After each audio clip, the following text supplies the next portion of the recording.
જ્યાં પવન ફક્ત વંટોળ નથી મારતો, જ્યાં પહાડો ફક્ત ઊભા નથી, જ્યાં હરિયાળી ફક્ત દેખાતી નથી, અહીં આવીને લાગે છે કે પ્રકૃતિ બોલતી નથી પણ ઘણું બધું કહી જાય છે. કેટલીક જગ્યાઓ એવી હોય છે જ્યાં પહોંચીને શબ્દો ઓછા પડી જાય અને મન શાંત થઈ જાય છે.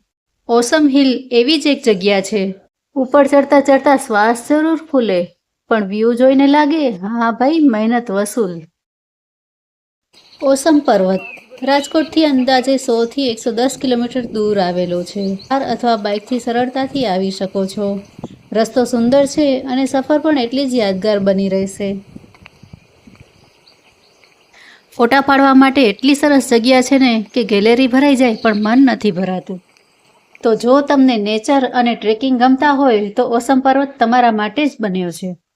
પણ હા, પાણી લઈને આવજો, કારણ કે બ્યુટી ફ્રી છે, પણ તરસ તમારી રિસ્પોન્સિબિલિટી છે.